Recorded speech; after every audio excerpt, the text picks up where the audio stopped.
ಯಾರೋ ಮಾಡಿದ ತಪ್ಪಿಗೆ ಇನ್ಯಾರಿಗೋ ಶಿಕ್ಷೆ ಅನ್ನೋ ಹಾಗಾಗಿದೆ ನಮ್ಮ ರಾಜ್ಯದ ಬಡ ರೋಗಿಗಳ ವಿಚಾರದಲ್ಲಿ. ರಾಜ್ಯದ ಸುಮಾರು 14 ಜಿಲ್ಲೆಗಳ ಸರ್ಕಾರಿ ಆಸ್ಪತ್ರೆಗಳಲ್ಲಿ ಈ ಸಿಟಿ ಸ್ಕ್ಯಾನ್ ಮತ್ತು MRI ಸ್ಕ್ಯಾನ್ ಮಾಡ್ತಾರಲ್ಲ, ಆ ಸೇವೆ ಸ್ಥಗಿತವಾಗ್ಬಿಟ್ಟಿದೆ 14 ಜಿಲ್ಲೆಗಳಲ್ಲಿ. ಯಾಕೆ ಅಂತಂದರೆ, ಒಂದು ಸಂಸ್ಥೆ, ಅದು ಕೃಷ್ಣ ಡಯಾಗ್ನೋಸ್ಟಿಕ್ ಸಂಸ್ಥೆ ಅಂತಂದ್ಬಿಟ್ಟು ಅವರು ಈ 14 ಜಿಲ್ಲೆಗಳಲ್ಲಿ ಸೇವೆಯನ್ನು ಕೊಡ್ತಾಯಿದ್ರು. ಸರ್ಕಾರ ಅವ್ರಿಗೆ ದುಡ್ಡು ಪಾವತಿ ಮಾಡ್ತಾಯಿತ್ತು. ಆದರೆ ಕಳೆದ 3 ವರ್ಷಗಳಲ್ಲಿ 140 ಕೋಟಿ ರೂಪಾಯಿ ದುಡ್ಡನ್ನು ಬಾಕಿ ಉಳಿಸ್ಕೊಂಡಿದೆ ನಮ್ಮ ರಾಜ್ಯ ಸರ್ಕಾರ.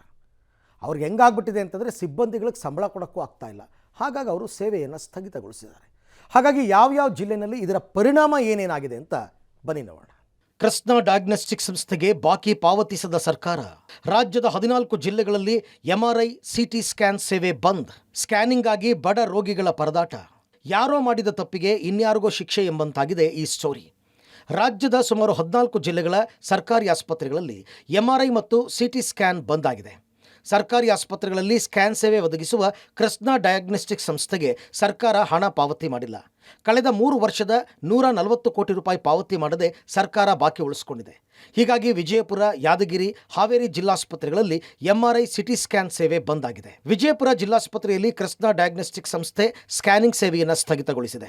BPL ಕಾರ್ಡ್ ಹೊಂದಿದವರಿಗೆ ಉಚಿತ ಸ್ಕ್ಯಾನ್ ಮಾಡಲಾಗ್ತಾ ಇತ್ತು.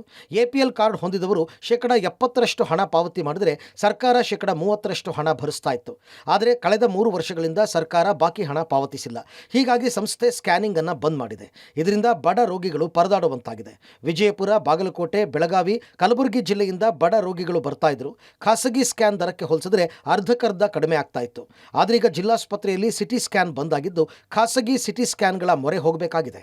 ನಮ್ಮದು ಲಾಸ್ಟ್ 2-3 ಇಯರ್ಸಿಂದ ಏನು ಅಮೌಂಟ್ ನಮಗೆ ಬರಬೇಕಾಗಿತ್ತಲ್ಲ ಸರ್, ನಾವು ಫ್ರೀಯಾಗಿ ಏನು ಮಾಡಿದ್ದೆವು ಅದು ಬಂದಿಲ್ಲ ಸರ್ ಇನ್ನೂವರೆ ತನಕ. ನಮ್ಮ ಕಡೆಯಿಂದ ಏನು ಪ್ರೊಸೆಸ್ ನಾವು ಮಾಡಬೇಕು, ಮಂತಲ್ಲಿ ಇಲ್ಲ 2 ಮಂತಲ್ಲಿ ಏನು ಲೆಟರ್ ಸಬ್ಮಿಷನ್ ಮಾಡಬೇಕು ಅದು ಮಾಡ್ತಾ ಇದ್ದೀವಿ. ಬಟ್ ಅದಕ್ಕೆ ಏನು ಕನ್ಫರ್ಮೇಷನ್ ಅಂತ ಏನೂ ಬಂದಿಲ್ಲ. ಅದಕ್ಕಾಗಿ ನಮ್ಮ ಹೈಯರ್ ಅಥಾರಿಟಿ ಒಂದು ಡಿಸಿಷನ್ ತೊಗೊಂಡು ಈಗ 3 ವರ್ಷ ಆಯಿತು. ಮಿನಿಮಮ್ ಔಟ್ಸ್ಟ್ಯಾಂಡಿಂಗ್ ನಮ್ಮದು 143 CR ಮ್ಯಾಗ ಹೋಗಿದೆ. ತೋ ಅದಕ್ಕೊಂದು ಡಿಸಿಷನ್ ತೊಗೊಂಡು ಅವರು ಒಂದು ಟೆಂಪರರಿ ಸಸ್ಪೆನ್ಷನ್ ಅಂತ ಇದು ಮಾಡಿದ್ದಾರೆ. ಇನ್ನು ಹಾವೇರಿಯಲ್ಲೂ ಬಡ ರೋಗಿಗಳು ಪರದಾಡ್ತಾ ಇದ್ದಾರೆ. ಕಳೆದ 3 ದಿನಗಳಿಂದ ಜಿಲ್ಲಾಸ್ಪತ್ರೆಯಲ್ಲಿ ಸಿಟಿ ಸ್ಕ್ಯಾನ್ ಸ್ತಬ್ಧವಾಗಿದೆ. ಸ್ಕ್ಯಾನಿಂಗ್ ಬಂದ್ ಮಾಡಿರುವ ಬಗ್ಗೆ ಬೋರ್ಡ್ ಅಳವಡಿಸಲಾಗಿದೆ. ಬಡ ರೋಗಿಗಳು ಹಣ ಕೊಟ್ಟು ಸ್ಕ್ಯಾನ್ ಮಾಡುವ ಪರಿಸ್ಥಿತಿ ನಿರ್ಮಾಣವಾಗಿದೆ. ಇದರಿಂದ ಆಕ್ರೋಶಿತ ಸ್ಥಳೀಯರು ಸರ್ಕಾರದ ವಿರುದ್ಧ ಸಿಟ್ಟು ಹೊರಹಾಕಿದ್ದಾರೆ. ಸರ್ಕಾರ ಹಣ ಬಾಕಿ ಉಳಿಸಿಕೊಂಡಿರೋದ್ರಿಂದ ನಾವು ಸ್ಕ್ಯಾನಿಂಗ್ಗೆ 2200 ರೂಪಾಯಿ ದುಡ್ಡು ಕೊಡಬೇಕಾಗಿದೆ. ಸರ್ಕಾರ ಕೂಡಲೇ ಇತ್ತ ಗಮನ ಹರಿಸಿ ಸ್ಕ್ಯಾನಿಂಗ್ ಓಪನ್ ಮಾಡುವಂತೆ ಆಗ್ರಹಿಸಿದ್ದಾರೆ.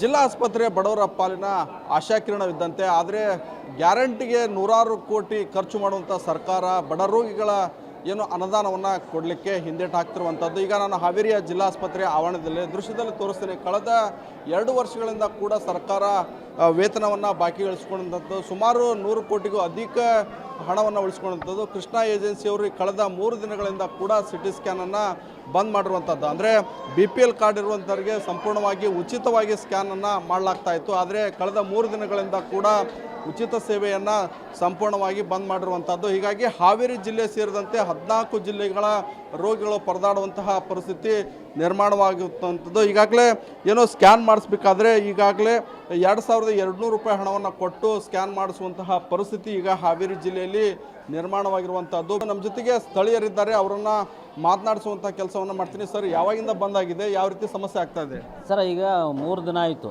3 ದಿನದಲ್ಲಿ ಅಂತ ಪಾಪ ಏನಾಗ್ಬಿಟ್ಟೆ ಸರ್, ಈಗ ಇಲ್ಲೇ ಗೌರ್ಮೆಂಟ್ ಹಾಸ್ಪಿಟಲ್ನಾಗ ಒಂದು ಸಿಟಿ ಸ್ಕ್ಯಾನಿಂಗ್ ಇದೆ ಅಂಥೇಳಿ ಪಾಪ ಜನ ಇಲ್ಲಿಂದ ಬಂದಿರ್ತಾರೆ. ಆಮ್ಯಾಗ ಹೆಡ್ ಉಜ್ಜುರಿ ಆಗಿರ್ತೈತಿ, ಒಳಗಡೆ ರಕ್ತ ಇದಾಗಿರ್ತೈತಿ. ಅದು ಇವರು ಇಲ್ಲಿ ಬಂದೈತಿ, ನಾವು ಮಾಡೋಂಗಿಲ್ಲ ಅಂಥೇಳಿ 3 ದಿನ ಆಯಿತು. ಪೇಷಂಟ್ ಎಲ್ಲ ಭಾಳ ತೊಂದರೆ ಆಗೊಂದೆ ಸರ್. ಈಗ ನೋಡ್ರಿ, ಈಗ ಇಲ್ಲೇ ಮೊದಲು 1550 ರೂಪಾಯಿ ಇಲ್ಲಿ ಕಟ್ಟಿ ಮಾಡ್ತಿದ್ರು. ಈಗ ಇಲ್ಲಿ ಬಂದಾಗಿದ್ದ ಮ್ಯಾಗ ಫ್ರಾಡ್ ಹೋದ್ರೆ ಅಂದ್ರೆ 4000 3000 ರೂಪಾಯಿ ಕೊಡಬೇಕು. ಅದಕ್ಕೆ ಜನ ಭಾಳ ಕಷ್ಟದಾಗ ಅದಾರ ಸರ್. ಇತ್ತ ಯಾದಗಿರಿಯ ತಾಯಿ ಮತ್ತು ಮಕ್ಕಳ ಆಸ್ಪತ್ರೆಯಲ್ಲಿ ಸಿಟಿ ಸ್ಕ್ಯಾನ್ ಸೇವೆ ಸ್ಥಗಿತವಾಗಿದೆ. ಇಲ್ಲಿ ನಿತ್ಯವೂ 20ಕ್ಕೂ ಹೆಚ್ಚು ರೋಗಿಗಳು ಸ್ಕ್ಯಾನ್ಗಾಗಿ ಬರ್ತಾ ಇದ್ರು. ಆದರೆ ಕಳೆದ 3 ದಿನಗಳಿಂದ ಸಿಟಿ ಸ್ಕ್ಯಾನ್ ಸೇವೆ ಬಂದ್ ಮಾಡಲಾಗಿದೆ. ಬಡ ರೋಗಿಗಳು ಬೇರೆ ದಾರಿ ಇಲ್ಲದೆ ಖಾಸಗಿಯಾಗಿ ಹೆಚ್ಚಿನ ಹಣ ಪಾವತಿಸಿ ಸ್ಕ್ಯಾನಿಂಗ್ ಮಾಡಿಸ್ಕೊಳ್ಬೇಕಾಗಿದೆ. ಹೀಗಾಗಿ ಕೂಡಲೇ ಸರ್ಕಾರ ಹಣ ಪಾವತಿ ಮಾಡಿ ಸೇವೆ ಆರಂಭ ಮಾಡುವಂತೆ ರೋಗಿಗಳು ಆಗ್ರಹಿಸಿದ್ದಾರೆ. ಇದು ಅಂದ್ರೆ ಸಿಟಿ ಸ್ಕ್ಯಾನ್ ಬೇಕು ಯಾಕಂದ್ರೆ ಬಂದಾದ ಇದು ಚಾಲು ಮಾಡಬೇಕು ಅಂತ ನಾ ಹೇಳಕತ್ತೀವಿ ಸರ್. ಭಾಳ ತ್ರಾಸ ಅದ, ಹೊಟ್ಟೆ ಬ್ಯಾನಿ ಅದ ಅಂದ್ರೆ ಭಾಳ ತ್ರಾಸ ಆಗ್ಲಾಕತ್ತೆ. ಅದು ದುಡ್ಡಿಂದು ಶಾರ್ಟೇಜ್ ಅದ. ಅದಕ್ಕೆ ಇದು ನಾವು ಬಡವರು ಇದು ಬಲ್ಲಿ ಬಂದೀವಿ ಸರ್ ಗೌರ್ಮೆಂಟಲ್ ಹಾಸ್ಪಿಟ್ಲಿಗೆ. ಈಗ ಹೊರಗೆ ಹೋಗ್ಬೇಕು ಅಂದ್ರೆ ಭಾಳ ನಮ್ಮಲ್ಲಿ ರೊಕ್ಕ ಬೇಕು ರೀ. 3-4 ಸಾವಿರ ಬೋರ್ಯಾಗ ತಗೋತಾರೆ, ಅಷ್ಟು ರೊಕ್ಕ ಬೇಕಲ್ಲ, ನಮ್ಮಲ್ಲಿ ರೊಕ್ಕ ಇಲ್ಲ ಅಷ್ಟು. ಸಿಟಿ ಸ್ಕ್ಯಾನ್ ಭಾಳ ತುಂಬ ಅಗತ್ಯವಿದೆ ಬಡವರಿಗೆ ನಮಗೆ. ಯಾಕೆಂತಂದ್ರೆ 16-17 ಸಿಟಿ ಸ್ಕ್ಯಾನಿಗೆ ಬಂದಾಗಿದೆ.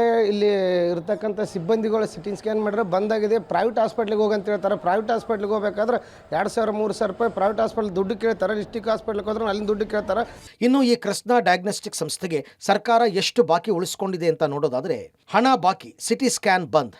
ರಾಜ್ಯಾದ್ಯಂತ ಸೇವೆ ಒದಗಿಸುತ್ತಿರುವ ಕೃಷ್ಣ ಡಯಾಗ್ನೋಸ್ಟಿಕ್ ಸಂಸ್ಥೆ APL ಕಾರ್ಡ್ನ ರೋಗಿಗೆ ತಲಾ 30% ಪಾವತಿ ಮಾಡ್ತಾ ಇದ್ದ ಸರ್ಕಾರ ಕಳೆದ 3 ವರ್ಷಗಳಿಂದ ಬಾಕಿ ಪಾವತಿಸಿದ ಸರ್ಕಾರ ಸುಮಾರು 140 ಕೋಟಿ ರೂಪಾಯಿ ಬಾಕಿ ಪಾವತಿಸಿಲ್ಲ. ಸಂಸ್ಥೆ ಸಿಬ್ಬಂದಿಗೂ ಪಾವತಿಯಾಗದ ವೇತನ. ಹೀಗಾಗಿ ಕೃಷ್ಣ ಡಯಾಗ್ನೋಸ್ಟಿಕ್ ಸಂಸ್ಥೆ ತನ್ನ ಸೇವೆಯನ್ನು ರಾಜ್ಯಾದ್ಯಂತ ಸ್ಥಗಿತಗೊಳಿಸಿದೆ. ಈ ಬಗ್ಗೆ ಪಬ್ಲಿಕ್ ಟಿವಿ ಜೊತೆ ಕೃಷ್ಣ ಡಯಾಗ್ನೋಸ್ಟಿಕ್ ಸಂಸ್ಥೆಯ ಮ್ಯಾನೇಜರ್ ನವೀನ್ ಮಾತನಾಡಿ, ರಾಜ್ಯದಲ್ಲಿ 4 ವರ್ಷಗಳಿಂದ ಕೃಷ್ಣ ಡಯಾಗ್ನೋಸ್ಟಿಕ್ ಸಂಸ್ಥೆ ಒಡಂಬಡಿಕೆ ಮಾಡಿಕೊಂಡಿದೆ. ಆದರೆ 3 ವರ್ಷಗಳಿಂದ ಸುಮಾರು 140 ಕೋಟಿಯಷ್ಟು ಹಣ ಬಾಕಿ ಉಳಿಸಿಕೊಂಡಿದೆ. ಹಲವು ಬಾರಿ ಮನವಿ ಮಾಡಿಕೊಂಡ್ರೂ ಹಣ ಕೊಟ್ಟಿಲ್ಲ. ಸ್ಕ್ಯಾನಿಂಗ್ ಸೆಂಟರ್ ನಿರ್ವಹಣೆ ಹಾಗೂ ಸಿಬ್ಬಂದಿಗೆ ವೇತನ ನೀಡುವುದು ಕಷ್ಟವಾಗ್ತಾ ಇದೆ. 3 ತಿಂಗಳ ಹಿಂದೆಯೇ ನಾವು ಸರ್ಕಾರದ ಗಮನಕ್ಕೆ ತಂದಿದ್ವು, ಆದರೂ ಯಾವುದೇ ಪ್ರತಿಕ್ರಿಯೆ ಸಿಕ್ಕಿಲ್ಲ. ಹಾಗಾಗಿ ನಾವು ಕಳೆದ 3 ದಿನಗಳಿಂದ ಸೇವೆಯನ್ನು ತಾತ್ಕಾಲಿಕವಾಗಿ ನಿಲ್ಲಿಸಿದ್ದೇವೆ ಎಂದಿದ್ದಾರೆ. ನಮಗೆ NHM ಕಡೆ ಟೈಅಪ್ ಇದೆ. ಸೊ NHM ಕಡೆ ಟೈಅಪ್ ಇದ್ರೋದ್ರಿಂದ ನಾವು ಸ್ಟೇಟ್ಗೆ ಫ್ರೀ ಸ್ಕ್ಯಾನ್ಸ್ ಮಾಡಬೇಕಾಗಿತ್ತು ಥ್ರೂ ABRK SAST ಅಂತ. ಸೊ ಈಗ ಏನಾಗಿದೆ, ಅದರದ್ದು ಲಾಸ್ಟ್ 3-4 ಇಯರ್ಸಿಂದ ನಮಗೆ ದುಡ್ಡು ಬಂದಿಲ್ಲ.